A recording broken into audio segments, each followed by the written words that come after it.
So, ihanda ang ating sarili. At ito na lang ang aking pera, wala nang iba. Ay, bahala na. Again, muntikan pa natin makalimutan tong ang tawag dito, lagyan ng palamig. So, ayan si Kuya.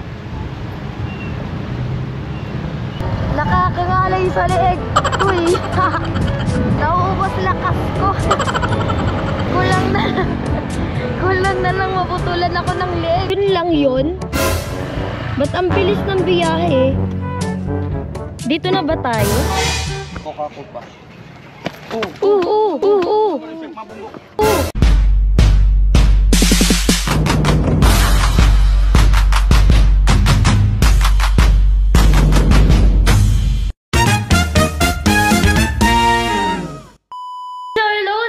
Benny, panibagong vlog na naman for today's video. So, for today's video, pupunta tayo sa Iriga City at maghahanap tayo ng kwadradong umbrella. Ayoko kasi ng beach umbrella kasi pag ganun siya. So, mas maganda siguro yung kwadrado. So, may plan C. Si plan A, beach umbrella, kaso ayoko nun. Kung makahanap tayo ng kwadradong umbrella, siya si plan B. And may plan C tayo. Kapag walang umbrellang kwadrado, siguro yung sabi ko sa inyo kapon na bibili tayo ng tent. So sana magkasya yung budget natin. So ihanda ang ating sarili. At ito na lang ang aking pera, wala nang iba. Ay, bahala na. So I'll be back later mga ka-Gwenny. A few moments later.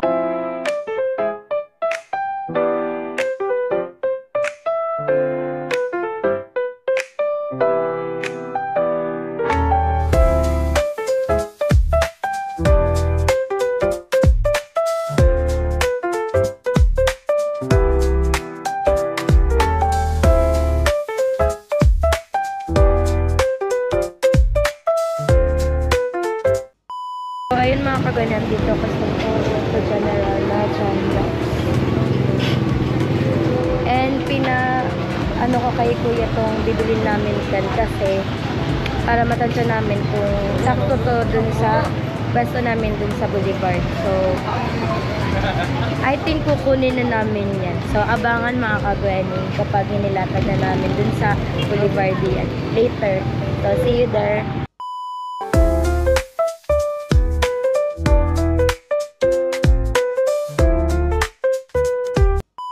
Mga kagwani, muntikan pa natin makalimutan tong ang tawag dito, lagyan ng palamig.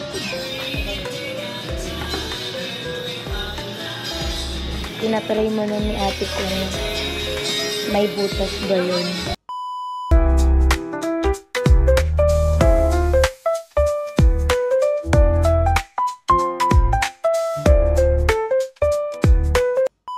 Ayun mga kabali, nagpatulong tayo kay Kuya kasi mabigat yung tent. So ito yung lalagyan ng juice. Kasi mabebenta na kami ng palamig ni mama para makadagdag sa benta. Ganon. At may bibilin din yung mga customer namin na juice, ganun, pantulak. Tapos ayun si Kuya.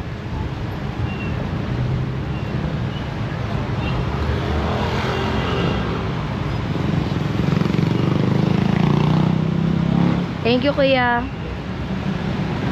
Ayan. At napasama pala ako mga kabeni kay Rico kasi hindi ko kaya na bit-bitin niya, no? At ang bigat-bigat niyan. Kaya napatulong ulit ako sa kanya. So, ayun. Nag-isip kami ng diskarte kung paano yun ito. And, mamaya, babalik ako mga kagweni. Kasi hindi ko pwedeng hawakan tong GoPro. Nahawak ko din to. Kasi mabigat to. Sobrang bigat yung tent. Sobrang bigat yan mga kagweni. Kaya itatago ko muna tong GoPro and antayin nyo na lang ako maka-uwi. So, I'll be back later mga kagweni. Bye! A few moments later.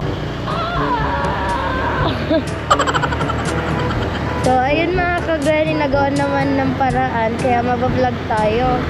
So, hindi naman siya nakakangalay sa kamay, nakakangalay siya sa liig kasi ganito lang talaga ako hanggang makaabot tayo dun sa bahay.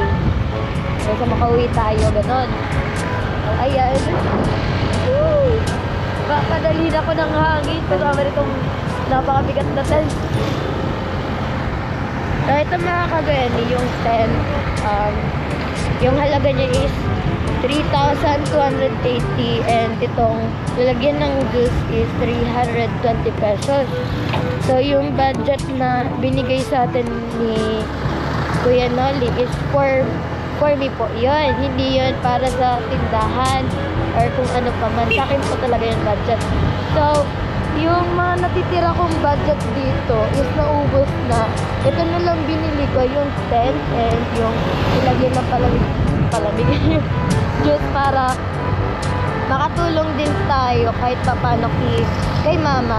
Tapos sa susunod, pag may budget po ulit ako, siguro magdadagdag tayo ng paninda doon. Another lulutuin. Pero yung ibibili natin is and yung mabebenta ko para sa akin din yun. Para separate din yung kita ni mama and kita ko. Kaya din naman mga kagawin ako nagbebenta. So, bili din tayo ng para sa atin para may kita din ako and may budget din ako. Hindi ako naubusan ng budget. Ganon! Ay, ang lakas ng hangin. Uy! Nakakangalay sa leeg. Uy! Baka ma-hipnep. Ayan, laban lang mga kagani. Piling ko malapit din naman na. Sorry, siri ka pa to. Turn around.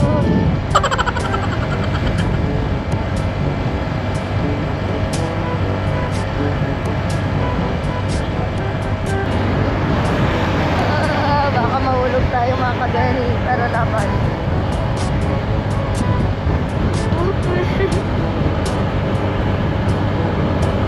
Nauubos lakas ko. Wait lang. May yung mukha ko nadudungdung na ko. Kulang na lang maputulan ako ng leg. Lang. Pahinga muna ng konti. Tapos go.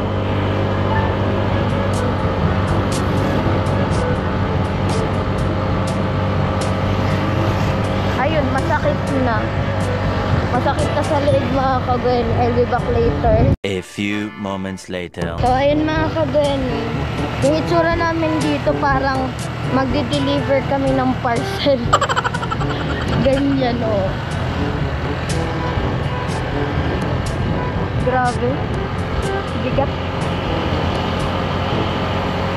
Malapit naman na, di ba? Malapit na mahulog. Malapit na mahulog. Malapit ko nang palitan leg ko, ganon.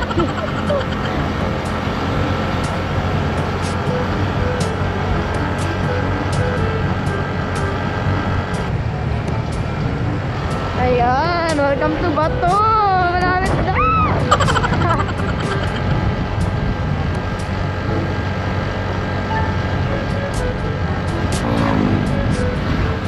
Sakit sa leeg, promise.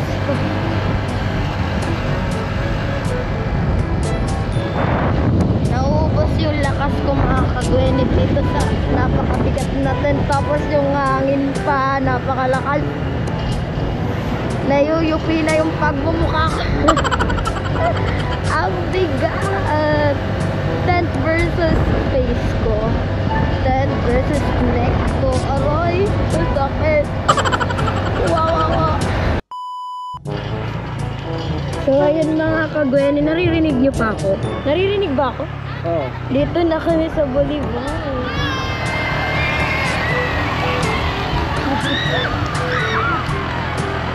Yung mga bata, tuwang-tuwa. Hala, Monday ngayon, ba't andito sila? May pasok pa yun, oy. Hala!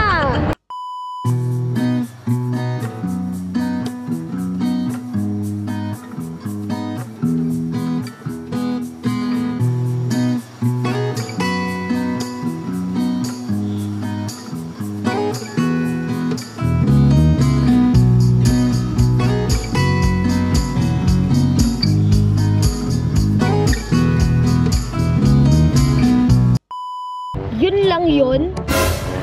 Ba't ang bilis ng biyahe? Dito na ba tayo? Parang hindi naman nakakangalay. Nakukulangan pa ako mga kagweni, promise. Dito na pala.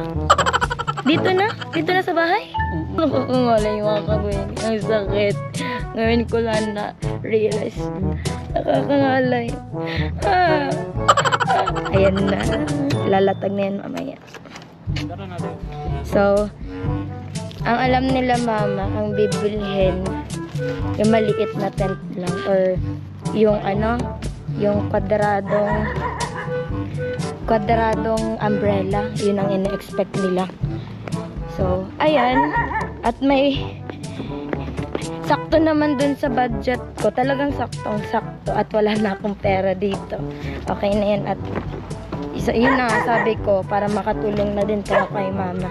And pwede siyang magamit sa gusto kong sa inaasam kong business. Dito mismo sa harap ng Pabahay Project. So, sana tulungan niyo ako mga kagweni na matupad yung gusto kong business dito. Sana makapag-ipon tayo.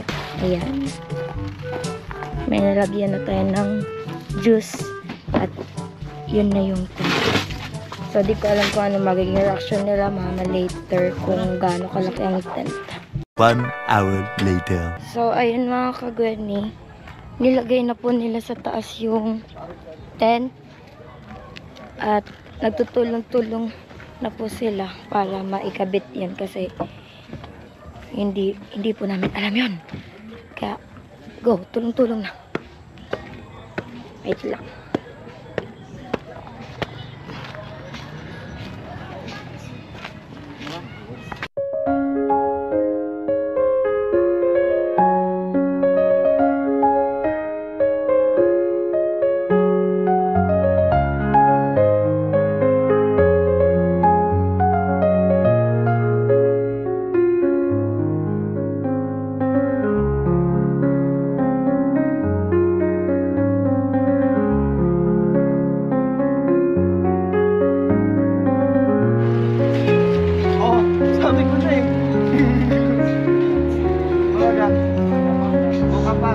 Buka pa. Buka ko pa.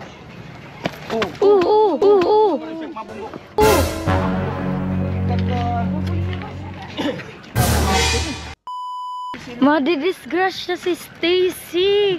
Huli sa akto. OMG atang maganda.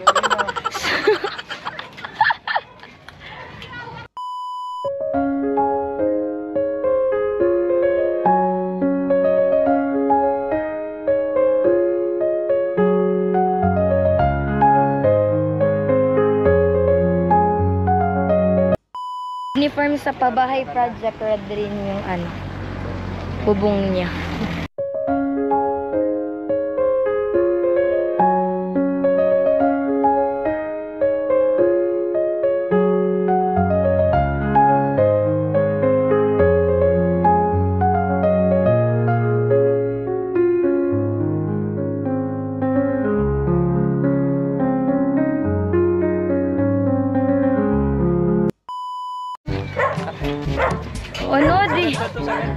Ano ni ba ikadi? Reyna Elena. Ayan na. Tapos dito na lang ilagay yung solar kung kaya nito. Perfect. Perfect, di ba, Stacy? Stress na kami ni Dada sa mga. Basta na kuhaan. So, ayun. Itataas na po nila yung... Wow! May siyam! Ay! Perfect! Ayun si Stacy, buti na lang hindi siya nasagasaan ng bata at ang ganda-ganda niya. Wala pa akong suklay. Yes, at napaka-fresh pa niyan. Oh, wala pa yung suklay. Oh, patingin nga. Oh, suklay. Oh, ang ganda nga. Oh. Ang humble mo naman. Wow. So, ayun mga kagweni. Ang ganda ng setup dito. Okay lang kahit nawalan na ako ng budget. Basta maganda yung setup dito. Kasi alam ko magiging catchy yan sa mga customers. So, ayan. Ito na yung setup dito. Eh, sakto lang pala yung nabili kong tent para dito sa pa-street foods namin. Ganda. Tsaka, ang plan ko dito sa tent na to, kapag nagkaroon ulit ako ng budget, lalagyan natin ng lights. Yung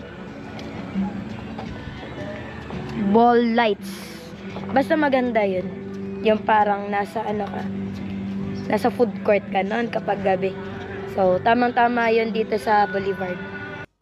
So, ayun mga kagweni, set up lang natin yung ayusin lang natin yung mga tinda dito.